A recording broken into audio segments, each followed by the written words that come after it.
I want to make note of this day so that whenever I'm watching this later, that I remember this was one of the great days of my life. November 9th, 2020. And I played a lot of guitar. What happened? Where's my pick? Played a lot of guitar. I drove around the neighborhood um, listened to music. Went outside John's house, got a signed book from him. I had too much coffee, probably 2 cups maybe. Whatever, finger pick it.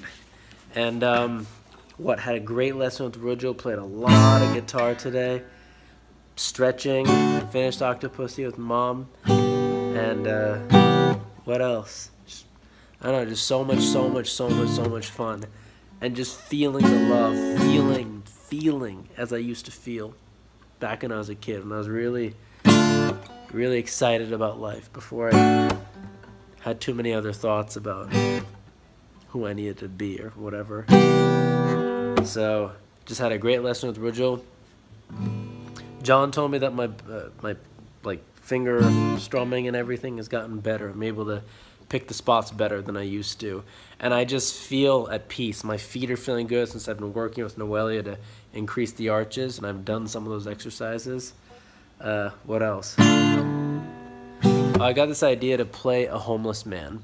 I was driving by to get coffee today, and there's this empty dirt patch where this homeless guy was. This guy talked to me like 2-3 weeks ago, made a joke, something about he told me he's a teacher, he showed me his badge, then he tried to tell a joke, and I didn't really get it, so I didn't say anything. He said, if you didn't think that was funny, then I don't know what is, and then he just stormed off. There's the same guy again there today. And when I was watching Octopussy with Mom, I got the idea, well, my hair is long enough, if I grow my beard, maybe just a little bit, and then just wear like a white shirt or something, and go and be a homeless person, and just film a video, about, please help me. Please help me. I saw this homeless guy in India. I mean, a lot of homeless people in India, but I saw one guy in Bangalore, and I mean, I hadn't seen poverty like this before, right? And in 2013, I was there, and this guy, he had his hand out, and he was just, such pain was on his face, just crying.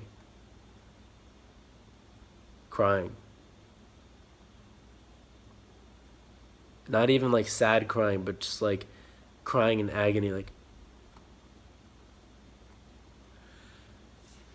and it's the type of thing I can't forget. So I'll make a video like that where I'm there and just saying I've tried so hard, this is where I am, please help me, and just feeling it out. It's an artistic thing, and I got the idea today based upon just a whole lot of influences that have occurred in the natural sphere of things that then just congealed while I was watching Octopussy and enjoying myself. So, yeah. And it's interesting too, I worry well, what do people think if I put that and whatever, but it doesn't really matter. It's an artistic expression, it's acting, right? And as an actor, I can do the John F. Kennedy whatever videos, and then I can do the homeless person thing, right? Because I actually am not one thing. I'm nothing, so to say. And then of what I am, I can pursue different things based upon which parts of my brain, which parts of my psyche, which parts of my personhood I want to activate and actually put out there. And I'm just becoming more comfortable with that because I've never been able to have a properly defined identity. Was I the student? Was I the banker? Was I the tennis player? Was I the tennis coach? Was I the musician person? Was I the actor? What was I? Well, at the time I was each one. That's what I was, yeah, it's just my whole life is simply an evolution of just thing after thing after thing. My whole life contained in time.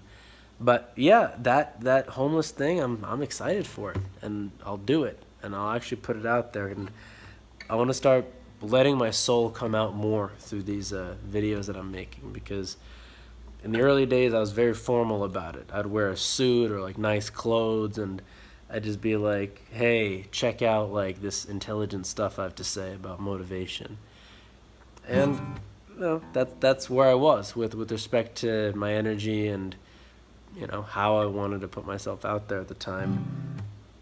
And that's not the case anymore. It's sort of been a loosening up as time has gone on. I had much more of like a business type of energy with respect to those things, which is not the true me, not really what I want, and not who I was when I was a kid, mind you. That's simply stuff that occurred through conditioning.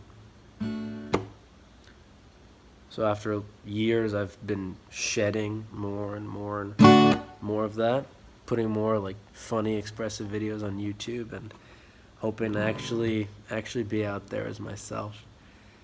As myself, whatever that may be at the moment at which it is, because it's always changing. So I'm looking forward to the homeless thing and then whatever comes thereafter. I also have a thing with the Godfather.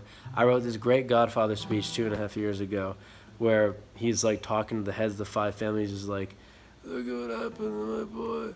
I don't want this to happen to any of you.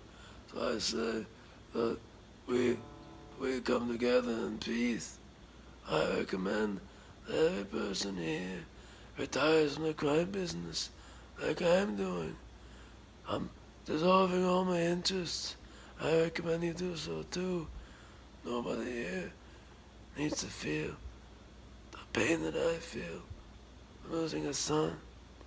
Nobody here needs to feel as bad as I felt all these years that I've been in this business." Right.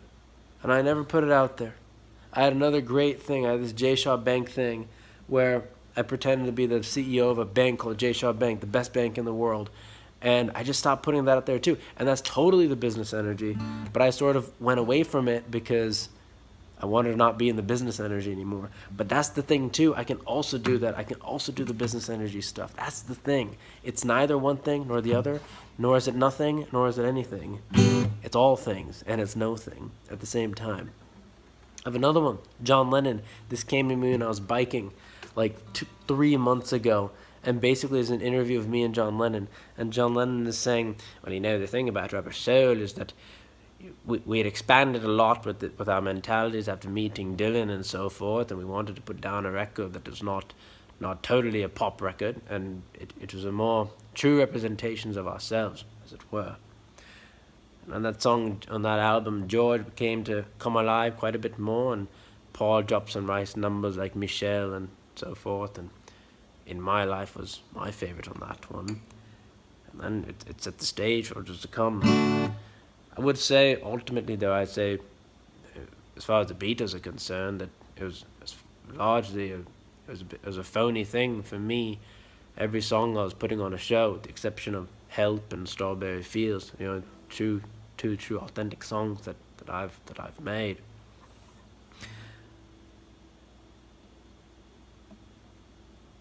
Must say I did grow a lot on the White Album. When we were in India, I wrote 15 songs. Paul wrote 13, and Ringo wrote 1. Ringo finally wrote a song and did it when we were in India. We put down the White Album. But anyway, the Beatles were meant and destined to break up at some point, and from about 66 onwards, I was angling to leave. And it wasn't until I met Yoko and I started to grow in my expressiveness, so to say, that I realized that it was finally time to go. So on October 69, I said, "Well, goodbye, toodaloo, got to go." And I almost started a new band. I was wondering who I would be with, what type of people I'd want. And I thought, well, bugger, I've been in a band. So what would I do now? Why would I be in a band again? And therein, outplayed the rest of my life. The rest of the time that I was here and doing what I was doing. Yeah, so anyway, that's my John Lennon. And I didn't put that out there either. Instead, I put down, like, annoying, like, motivational videos. So, anyway. Oh, Sean Connery, too. This is actually a line from Goldfinger. "There are certain things you don't do, like drinking a 53 Dom Perignon above 38 degrees Fahrenheit. It's like listening to the Beatles without earmuffs." And I looked it up. What does that mean? I thought, without earmuffs, does that mean like, you put on like headphones or something so you can hear it? But no, it's not what it means.